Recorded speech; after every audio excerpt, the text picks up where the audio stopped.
모든 인간들은 마음속에 수많은 질문을 가지고 살아갑니다. 여러분도 마음속에 질문 많으시죠? 그 많은 질문들을 다 모아보면 세 가지 카테고리로 압축할 수 있습니다. 이 세 가지의 중요한 질문을 가리켜서 인생의 근본 질문이라고 부릅니다. 첫째 부류의 질문이 뭐냐 하면은 인간이란 뭐냐 하는 겁니다. 영어로는 What is man? 사람이 뭐냐는 거죠. 도대체 나는 누구냐는 겁니다. 나는 어디서 왔고, 나는 무엇을 하며 살아야 되고, 그리고 죽음은 어디 가는 것일까? 나는 왜 이 자리에 이 모습으로 있는 것일까? 내가 선택한 것도 아닌데 나는 왜 이 가정에 태어났고 이 나라에 태어났고 이 시대를 살아가고 있는 것일까? 이런 질문. 인간은 뭐냐, 나는 누구냐는 질문. 가장 근본적인 카테고리의 질문이겠죠. 두 번째 질문은 뭐가 문제냐 하는 거죠. What is problem? 왜 행복하지 않냐 하는 거죠. 수많은 행복의 조건들이 있는데 그것을 향해서 사람들은 몸부림을 치는데 그걸 얻어도 사실은 행복하지 않다는 거예요. 돈을 많이 벌어봐도 거기에 참 만족이 없더라.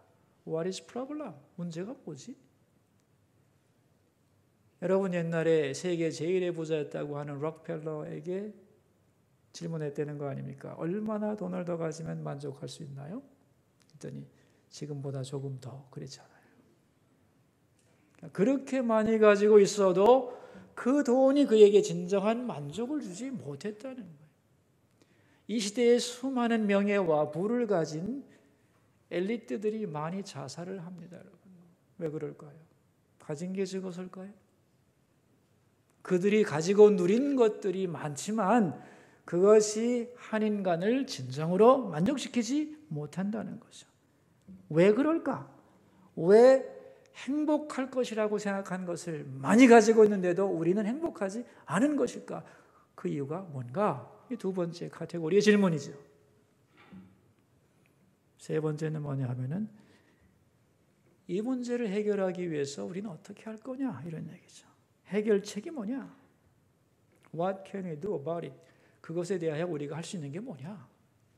이 세 가지 질문을 가리켜서 인생의 근본 질문이라고 합니다. 어느 인간도 이 질문을 피해간 사람이 없고 어떤 방법으로든지 인간은 그 질문에 대답을 하며 살아가게 돼 있다. 그런 말이죠.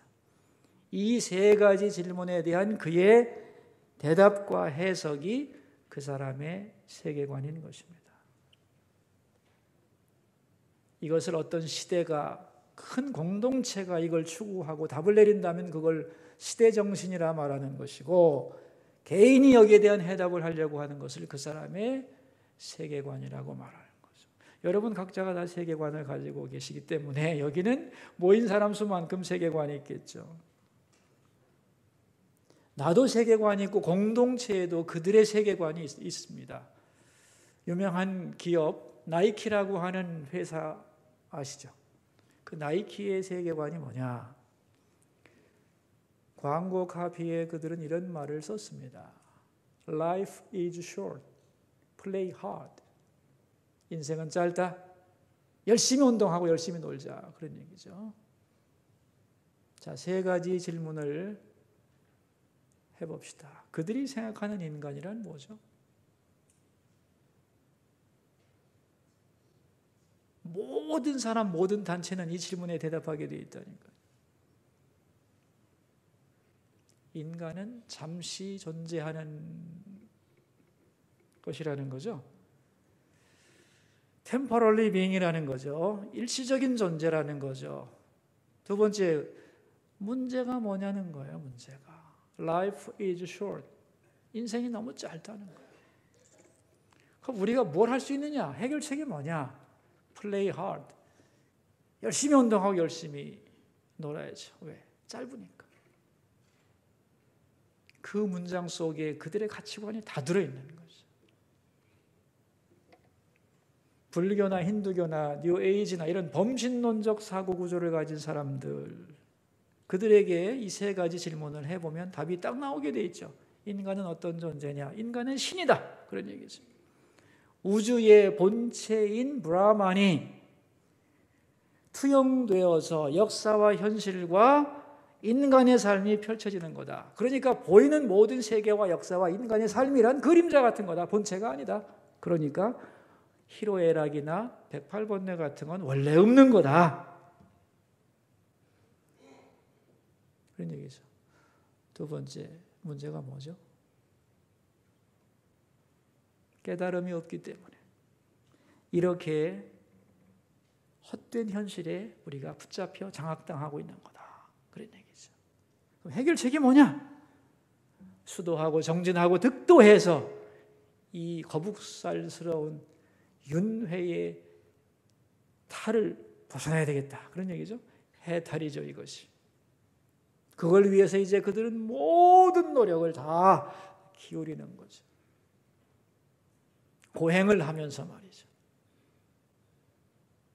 스님들 중에는 오체투지 하는 분 많지 않습니까? 오체투지라고 하는 것은 양 팔꿈치하고 양 무릎과 이마를 땅에 대면서 절하면서 걸어 다니는 거 아니겠어요? 수백 수천 킬로를 직접 그런 사람 봤는데요. 팔꿈치가 뼈가 보입니다. 여기는 물론 피 흘리는 건 이마에 피 흘리는 건 당연하고, 그러면서도 끝없는 고행의 길을 지속하는 거예요. 그들의 세계관 때문이죠. 자, 우리가 예수 믿는 사람들인데요, 여러분, 기독교는 여기에 대하여 어떻게 대답합니까? 이 세 가지 문제에 대하여 인간은 뭐죠?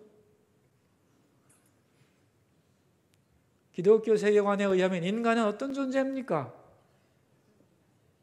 하나님이 창조하신 피조물이죠. 그죠? 그럼 우리의 문제가 뭐죠? 왜 행복하지 않고 왜 이렇게 힘든 거죠, 인생이? What is problem? 문제가 뭐죠?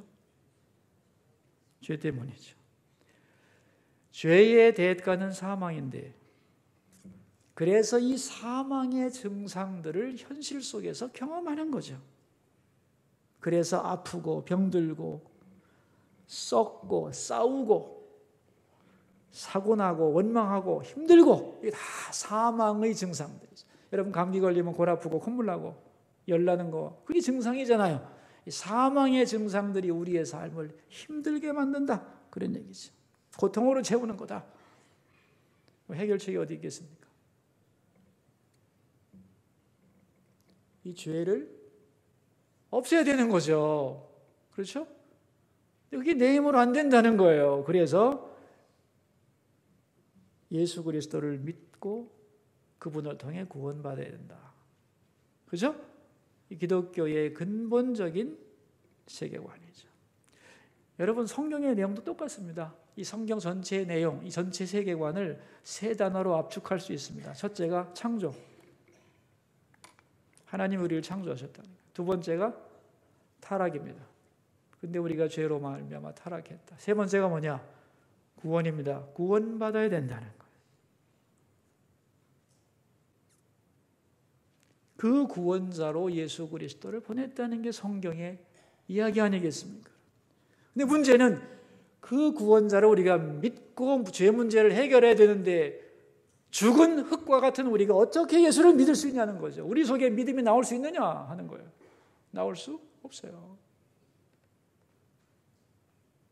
하나님께서 우리에게 믿음을 주시지 않으면 죽은 흙과 같은 우리가 그분을 영접하고 받아들일 수가 없어요. 그래서 믿음이라고 하는 건 은혜죠. 아멘입니까? 그래서 우리는 하나님의 은혜가 없으면 살 수 없는 존재다, 그런 말이죠.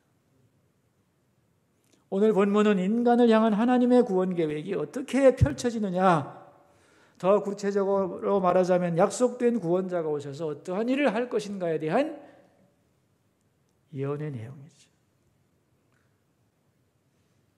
하나님께서 인생의 근본 문제에 대하여 어떻게 해답을 주시는가 하는 것이 오늘 본문의 내용인 것입니다. 이사야서는 예수님 오시기 700년 전에 쓰여졌어요. 여러분, 700년 전에 예수님이 오셔서 어떤 일을 하실 건가를 정확하게, 가장 정확하게 예언해 놓은 부분이 오늘 본문입니다. 700년 전에 이것을 예언해 놨다는 의미가 뭐겠습니까, 여러분? 예수님의 십자가 사건은 우연히 발생한 사건이 아니라는 거죠. 오래전부터 하나님의 계획 속에 들어있던 인간 구원을 위한 위대한 플랜이었다는 거예요. 더 나아가서 예수님의 십자가는 실패가 아니라는 겁니다. 예수님은 십자가를 지심으로써 그가 행하실 목적을 완수했다는 것을 보여주고 있는 거죠. 이 예언이 있었고 이 예언이 성취되는 것을 통하여 하나님의 구원 계획과 그 십자가 사건은 완전한 것이라는 것을 보여주고 있는 것입니다. 오늘 본문에 보시면 예수님이 오셔서 무엇을 하셨는가에 대한 얘기가 7가지로 정리가 되어 있습니다. 먼저는 그의 외모는 어떠한 것인가? 그는 어떤 고난을 당할 것인가? 누구를 위한 고난인가? 그것이 누구의 뜻인가? 고난에 의한 사람들의 평가는 무엇인가? 어떤 자세로 감당하셨나? 그리고 그 열매가 뭔가? 아주 분명하게 설명하고 있는 것이죠. 먼저 우리 1절 말씀을 봉독하겠습니다. 우리가 전한 것을 누가 믿었느냐? 발이 누구에게? 이렇게 예언하고 그분이 오셨건만 믿은 자는 많지 않다는 거예요. 왜냐하면 사람들이 그를 외모로 판단했기 때문에. 그의 외모가 어때했는가? 그게 2절 말씀인데요. 읽겠습니다. 그는 주 앞에서 자라나기를 연한 순 같고 마른 땅에서 나온 뿌리 같아서 고운 모양도 없고 풍채도 없은즉 우리가 보기에 흠모할 만한 아름다운 것이 없도다. 그분은 흠모할 만한 아름다운 것이 없다. 초라한 모습이었다는 거죠. 여러분, 예수님을 그려놓은 성화를 보면은 상당히 멋있잖아요. 저는 어릴 때 그 모습 보면서 나도 저렇게 생겼으면 좋았겠다 그런 생각 많이 했는데, 그죠? 백인에다가 금발에다가 다 자비로운 눈빛하고, 그죠?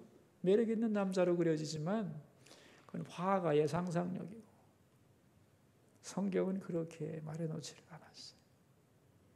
그분은 아주 볼품없는 모습이었다. 아주 초라해서 아름다운 것이 없었다. 더구나 출신 성분은 나사렛 시골 출신이고 배운 것도 없고 초라한 제자들 몇과 함께 다니는, 그래서 아무도 그를 진정한 인류의 구원자라고 생각할 수 없는 모습이었다. 초라한 모습이었을 뿐 아니라 그는 거기에 더하여 엄청난 고난을 받았는데 그 고난이 3절에 기록되어 있죠. 읽겠습니다. 그는 멸시를 받아 사람들에게 버림받았으며 간고를 많이 겪었으며 질고를 아는 사람, 마치 사람들이 그에게서 얼굴을 가리는 것 같이 멸시를 당하였고 우리도 그를 귀히 여기지 아니하였도다. 그는 버림받고 간고를 겪고 질고를 알고 사람들에게 버림받았다. 채찍에 맞고 멸시와 천대를 당하고, 여러분 십자가라고 하는 게 멸시와 천대의 상징입니다. 그죠? 죄인들을 벌하는 형벌이 십자가인데 가장 흉악한 죄인에게 십자가형을 선고합니다. 그리고 십자가에 죽은 사람은 절대로 장사를 지내지 않습니다. 왜? 워낙 흉악범이기 때문에 그를 장사 지내면 땅이 더러워진다는 거예요. 땅에 닿지 않도록 다 새들이 뜯어먹고 썩어서 문드러지도록 두는 것이 십자가형인 것이죠. 그러니까 이 십자가라고 하는 것은 인간이 당할 수 있는 모든 고통을 종합해 놓은 그런 것을 의미하는 거죠. 참, 구원자가 초라한 모습으로 오셔서 우리를 위해 가장 고통스러운 그 최고의 고통을 당했다. 그런 말이죠. 그런데 이게 누구 때문이냐는 거죠. 이게 4절과 5절인데 읽겠습니다. 그는 실로 우리의 질고를 지고 우리의 슬픔을 당하였거늘 우리는 생각하기를 그는 징벌을 받아 하나님께 맞으며 고난을 당한다 하였노라. 그가 찔림은 우리의 허물 때문이요 그가 상함은 우리의 죄악 때문이라. 그가 징계를 받음으로 우리는 평화를 누리고 그가 채찍에 맞음으로 우리는 나음을 받았도다. 누구 때문이죠? 우리를 위함이라. 우리를 위해서. 아니, 나를 위한 것이었다. 예수님의 그 처참한 고난, 십자가는 다 나를 위한 것이었다. 그래서 어거스틴이 그런 질문을 합니다. 이 세상에 나 혼자만 있어도 예수님이 오셨을까?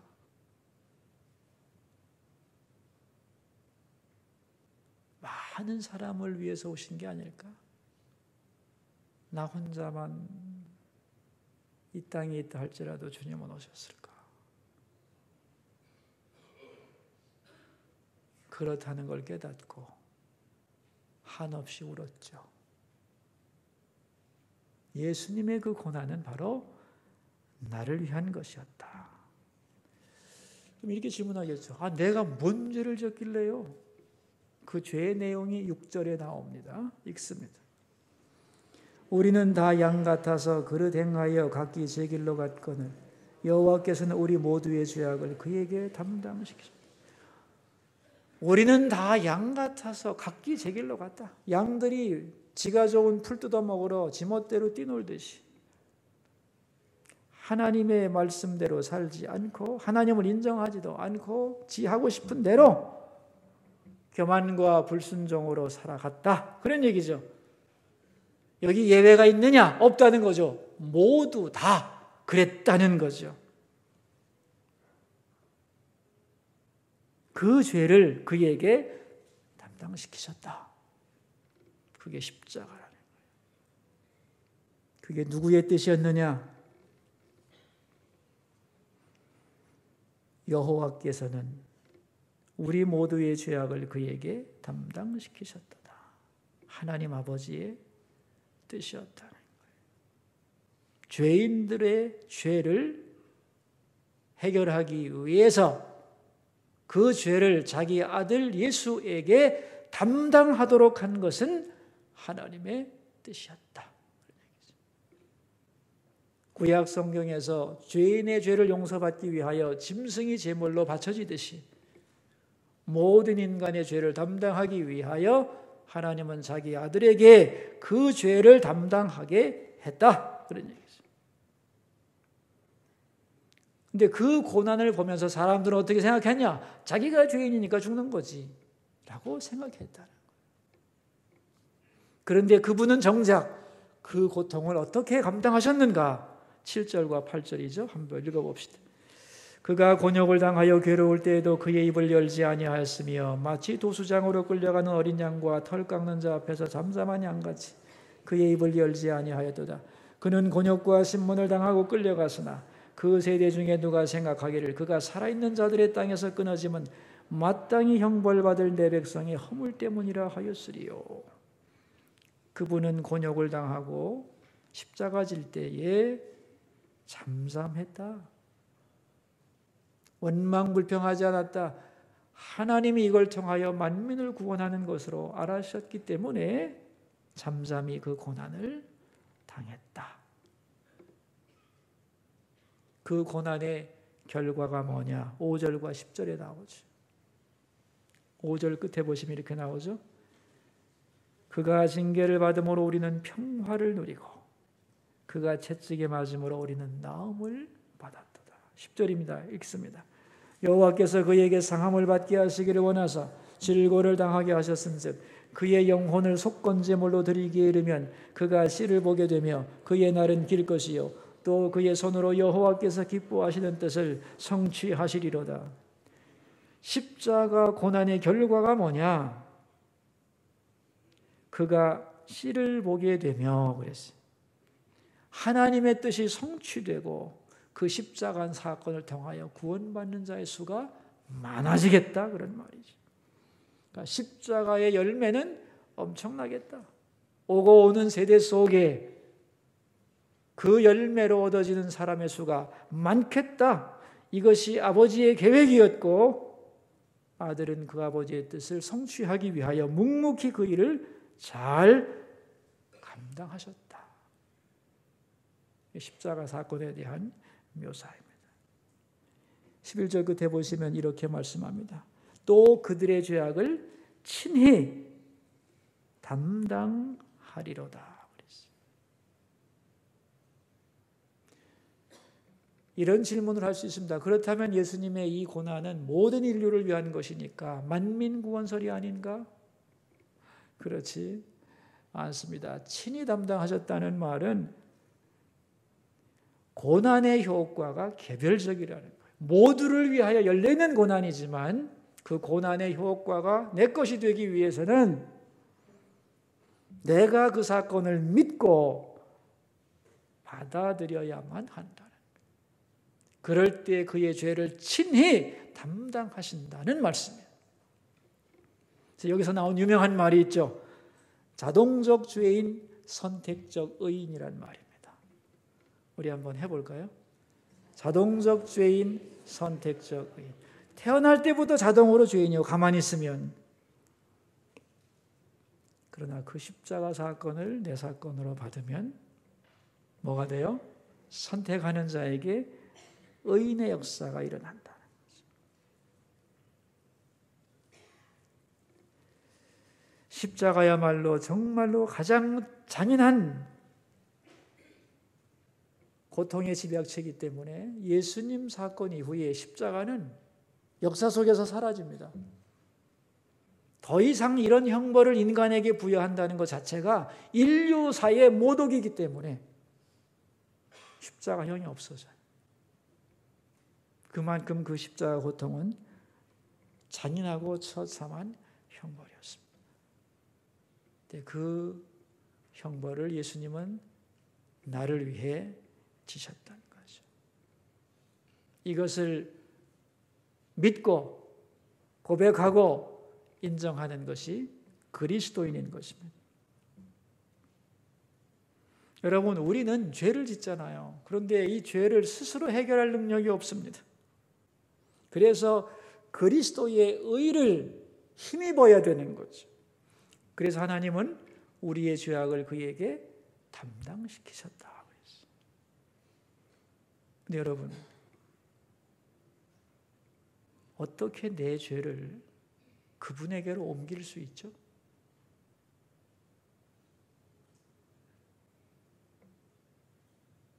그 방법이 뭐죠?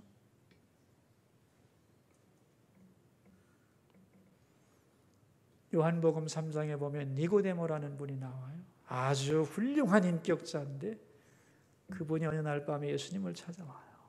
그래서 묻습니다. 어떻게 하면 영생을 얻을 수 있냐고.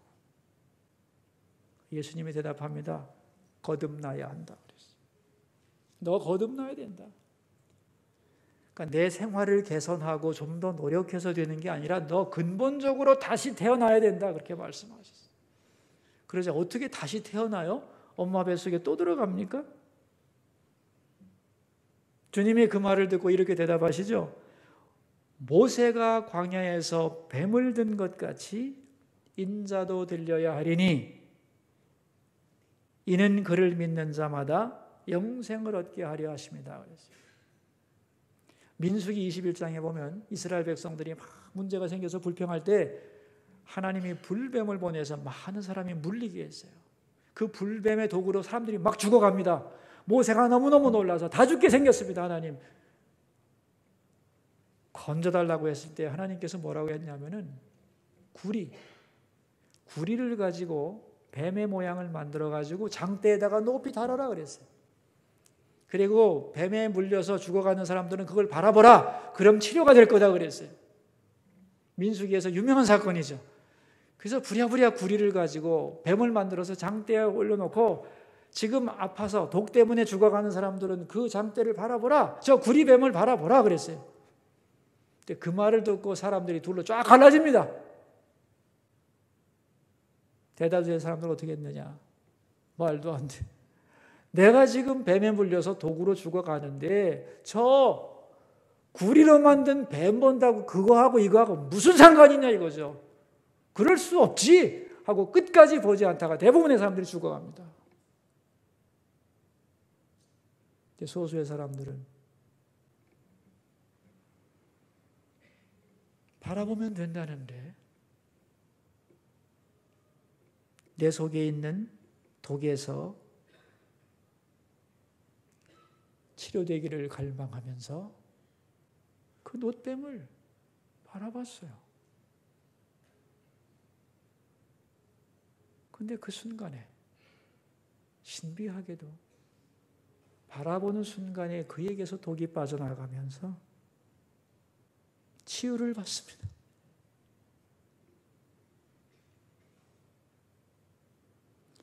마치 옛날 그런 사건이 있었던 것처럼 나도 이제 십자가에 달려 죽을 텐데 자기 죄를 용서받기를 갈망하며 십자가에 달린 나를 바라보면 그 사람은 영생을 얻을 수 있다는 거예요. 예수님의 대답이에요. 그러니까 여러분 오늘도 십자가가 우리 앞에 있어요. 그런데 이걸 바라보는 사람들은 둘로 갈라져요. 말도 안 돼. 아니 그 십자가 본다고 뭐가 되냐?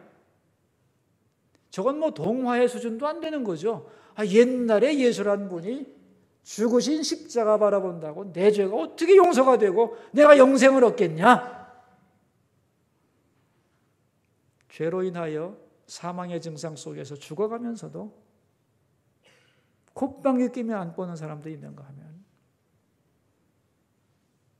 저 십자가를 바라보면서 예수님이 나를 위해 십자가에 죽으시고 그 십자가를 바라볼 때 나의 죄가 그분에게로 간다고 십자가를 통하여 사죄의 은총을 힘입을 수 있다고 갈망하며 바라보는 자에게는 신비하고 놀라운 일이 벌어진다. 죄가 씻겨지고 거듭나며 하나님의 자녀가 되는 은혜를 오늘도 맛볼 수 있다는 얘기예요. 여러분 주님이 보실 때에 하나님 보실 때 의인은 어떤 사람이겠어요? 의인은 내가 뭐 어떤 행위를 옳은 행위를 많이 한 사람이겠습니까 여러분? 아닙니다. 피로 예수님의 피로 덮여진 사람이죠. 그리스도의 십자가를 자기의 십자가로 받고 그 영혼의 십자가에 피를 뿌린 사람이 의로운 사람이죠. 그는 어떠한 죄를 지었든지 용서를 받고 하나님의 자녀가 되는 것입니다. 사도행전 8장에 보면은 에디오피아의 내시 간다게라는 사람이 예루살렘에서 제사를 지내고 고국으로 내려가고 있는데 성경을 읽고 있었어요. 어디를 읽고 있었냐면 오늘 본문을 읽고 있었어요. 이해가 안 되는 거예요. 갑자기 빌립이 나타나가지고 무슨 뜻인지 아냐고 그랬더니 모르겠다. 우리의 죄악을 담당했다는 이분이 누구냐? 이렇게 묻자 빌립이 대답합니다. 바로 십자가에 죽은 예수라고. 하나님은 우리의 죄악을 그분에게 담당하셨다고. 그 십자가 사건을 믿을 때 우리는 죄에서 자유로워진다고. 인생의 근본 문제가 해결된다고. 그 얘기를 듣고 내시는 바로 그 자리에서 나 세례받겠다 선언합니다.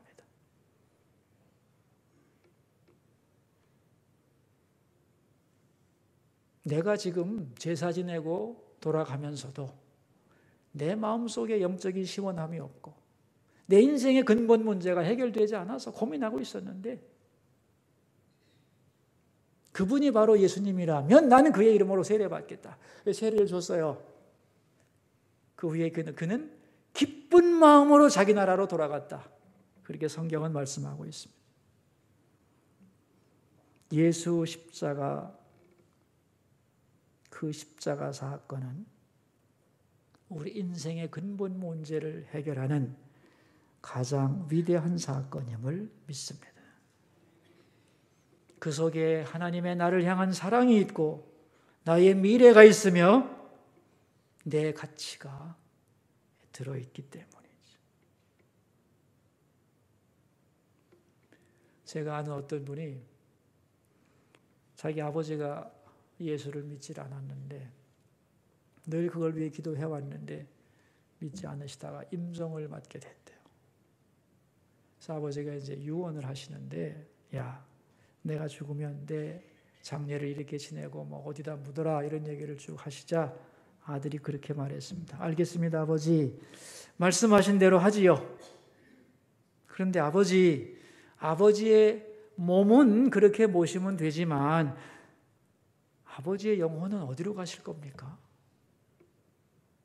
그래서 아버지가 나도 모르지.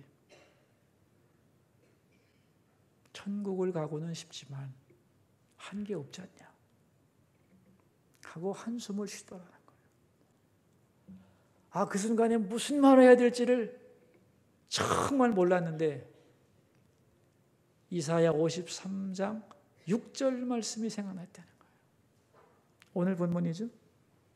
우리는 다 양 같아서 그릇 행하여 각기 제 길로 갔거늘 여호와께서는 우리 모두의 죄악을 그에게 담당시키셨도다.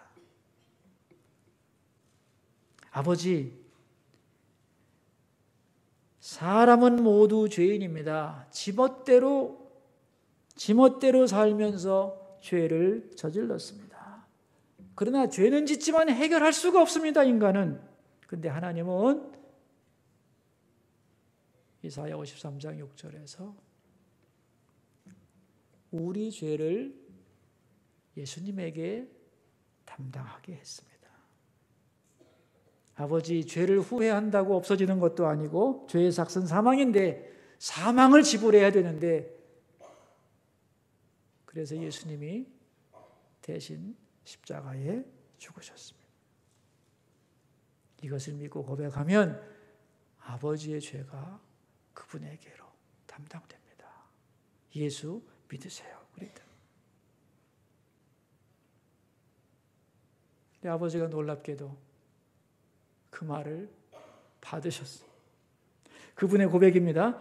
저는 지금까지 신앙생활 오래 했지만 이사야 53장 6절의 참된 뜻을 몰랐습니다. 그에게 우리의 죄악을 담당하셨다는 말이 얼마나 위대한 복음인지 그때 알았습니다. 여러분, 우리가 죄를 가지고 있습니다만 하나님은 우리의 죄악을 우리 보고 처리하라고 하지를 않습니다. 할 수 있는 능력도 없죠. 그래서 그에게 담당시키셨습니다. 우리가 죽어서 하나님 앞에 갈 때 하나님은 우리에게 물으실 겁니다. 네가 여기 어떻게 왔냐? 여러분, 그때 우리는 뭐라고 대답해야 되죠?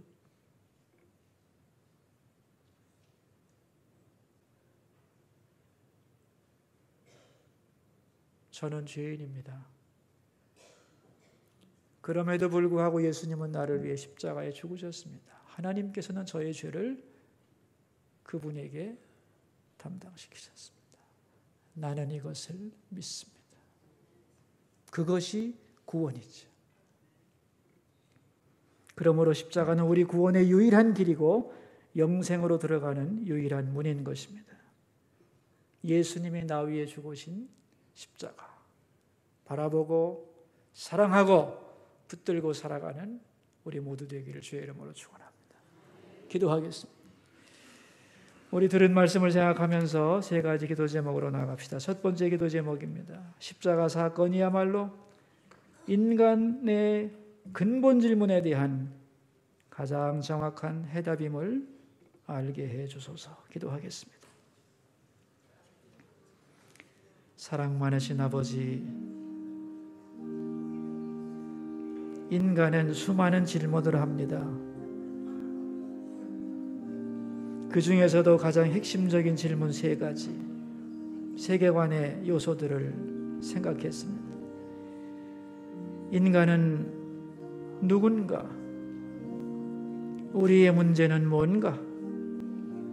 해결책이 어디 있나? 수많은 사람들이 이 질문을 향하여 끝없이 묻고 해결책을 찾고 있습니다마는 대답이 나오지 않아 버거운 인생을 살아가고 있습니다. 하나님, 여기에 대한 가장 정확한 해답, 십자가의 예수. 우리는 그것이 가장 정확한 해답임을 믿습니다. 우리에게 해답을 알려주셔서 감사합니다.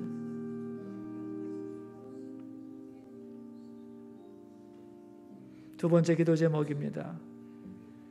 아들에게 나의 죄를 담당시키신 하나님의 그 큰 사랑에 감격하는 삶이 되게 해주소서. 기도하겠습니다.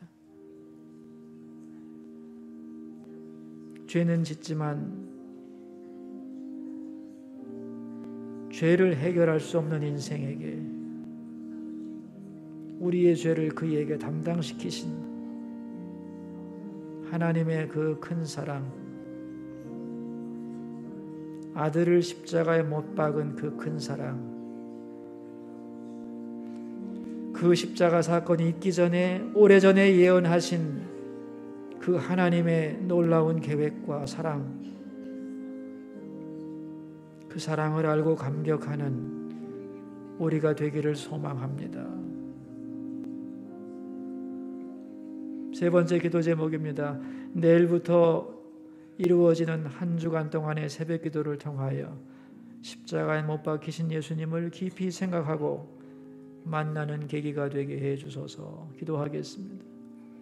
하나님 아버지, 내일부터 한 주간 고난 주간을 통하여 십자가를 생각하며 주님 앞에 서려고 합니다. 우리 모두가 복음의 핵심인 십자가를 대면하고 생각하고 그 앞에서 새로워지는 은혜의 한 주가 되도록 도와주소서. 태신자를 위해 잠깐 기도하겠습니다. 그들이 인생의 근본 문제를 해결하고 예수님 만나 구원받은 새 사람 되도록 역사해 주소서. 우리 함께 기도하겠습니다.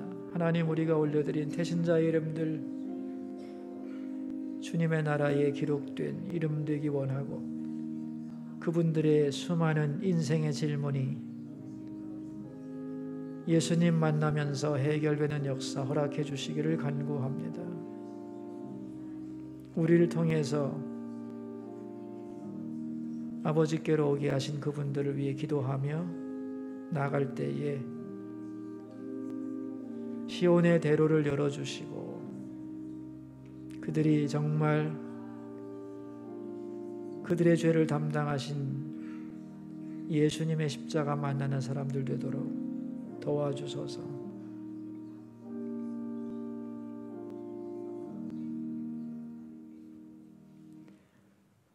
살아계신 하나님, 오늘도 우리는 십자가를 바라보며 살지만 정말 십자가를 바로 알고 있는 것입니까? 십자가야말로 내 인생 모든 문제의 궁극적인 해결책이며 죄인을 위한 최고의 선물임을 알게 해주시고 우리가 십자가 앞에 바로 응답하게 하여 주소서. 하나님이 내 죄를 그에게 담당시키셨다는 그 복음을 믿고 받아들이고 그 진리 위에 서게 하옵소서. 십자가에 못 박히신 예수님을 깊이 만나는 고난주간 되게 해 주옵소서. 예수님 귀하신 이름으로 기도합니다.